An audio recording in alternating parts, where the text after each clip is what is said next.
you wanting to become a Fiverr freelancer? Or perhaps you already are one, but you're struggling to attract a consistent flow of new clients and orders? Well, in today's video, I'm going to uncover the top 5 mistakes that I see so many freelancers make that could also be holding you back from reaching your full potential and breaking past that 10K a month barrier. And whether you're just starting out or you've been in the game for a while, these tips are going to be something that you're going to want to implement from today. Now, let's kick things off with mistake number 1, underpricing your services. All right, I know what you're thinking because everybody thinks this. If I price my services low, I'll get more clients, right? Well, no, not exactly. Here's the thing. When you underprice your services, you're not just shortchanging yourself, you're actually sending a message to potential clients that your work isn't that valuable. And trust me, that's not the impression you want to make. Think about it this way. Have you ever seen a super cheap product and thought, wow, that must be amazing quality? Probably not. Now, the same principle applies to your Fiverr gigs. When clients see below average prices, they often assume there's a catch or that the quality just won't be up to par. So, how do you fix this? Well, first things first, do your research. Check out what other freelancers in your niche are charging for similar services. This will give you a good baseline to work from. Next, take a hard look at your skills and experience. What unique value do you bring to the table? Maybe you have specialized knowledge in a particular area or a portfolio of impressive work. You can take advantage of these factors to justify higher prices. But remember, it's not just about the end product. Clients are paying for your expertise, your time, and your creativity. Don't be afraid to price your services at a rate that you feel you're worth. And here's a little secret. Clients who pay more often value your work more and are generally a lot easier to work with. Mistake number 2, not setting clear boundaries. This is a major red flag and we've all been there. A client asks for just one more small change. That turns into a complete overhaul of your project. And before you know it, you're putting in way more hours than you bargained for and your profit margin is shrinking by the minute. The key to avoiding this mistake is to be crystal clear about what's included in your gig right from the get-go. Use your Fiverr's gig description and FAQ section to spell out exactly what clients can expect. How many revisions are included, what the turnaround time is, are there any limitations on the work, etc. And 2 quick tips for you. 1, don't offer unlimited revisions. And 2, when you tell a client the turnaround time, use the phrase within 5 to 7 days or 3 to 4 days, however many it will take you, but then on the offer, always put the higher number of days. I found this to work really well for me when closing clients. But it doesn't stop there. You also need to be prepared to enforce these boundaries when necessary.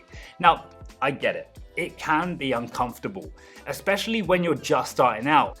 But if a client asks for something outside the scope of your gig, don't be afraid to just politely explain that it would require an additional fee or a separate order. Remember, you're running a business, not a charity.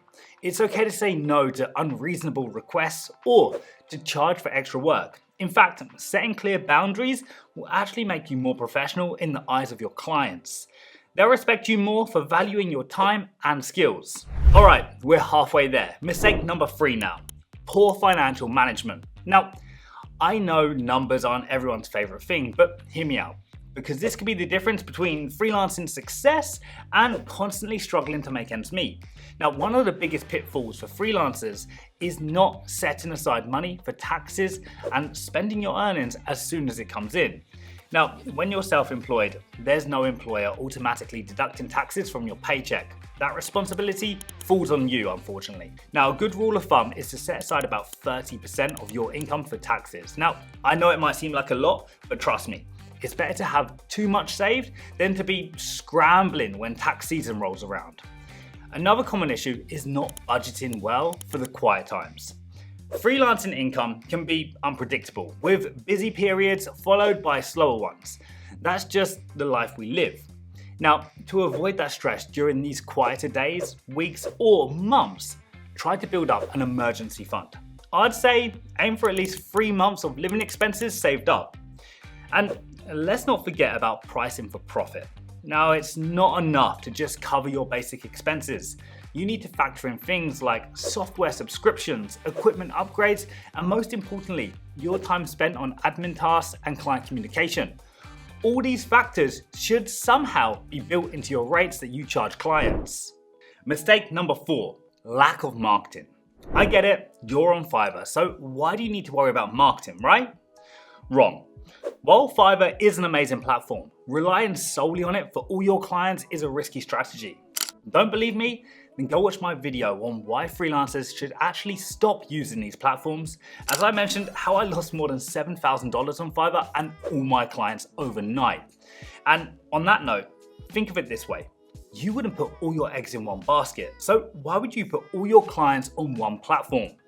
By diversifying your client sources, you're protecting yourself against algorithmic changes, increased competition, or any other factors that might affect your Fiverr gig's visibility.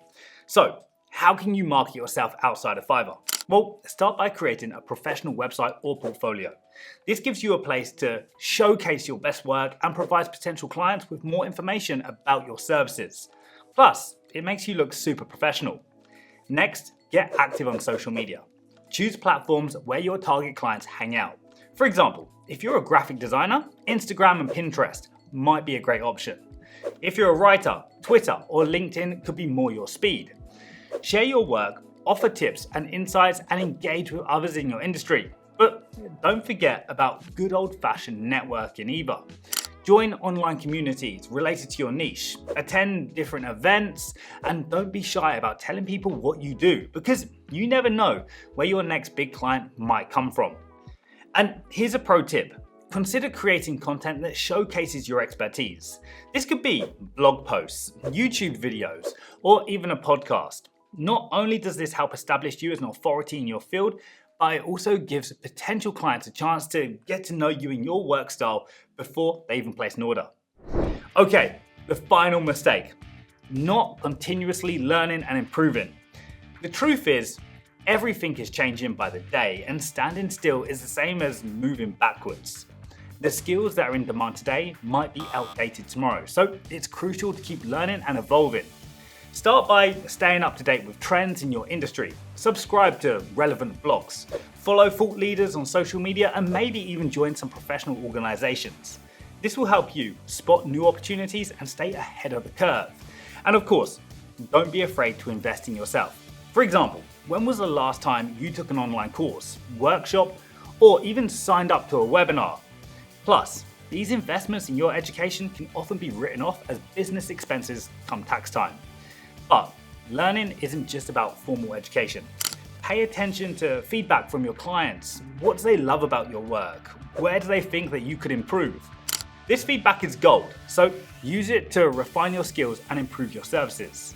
And here's something that might surprise you, but consider learning skills outside your main niche. For example, if you're a writer, learning some basic design skills could help you offer more comprehensive services to your clients.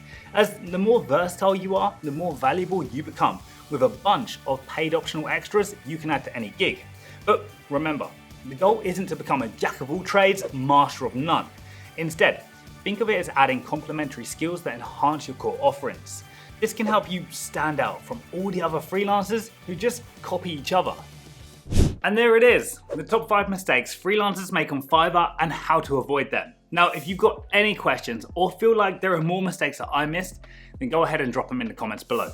Otherwise, on screen right now is the video I told you about where I lost over $7,000 to Fiverr because of one stupid mistake. Thanks for watching, and I'll see you in the next one.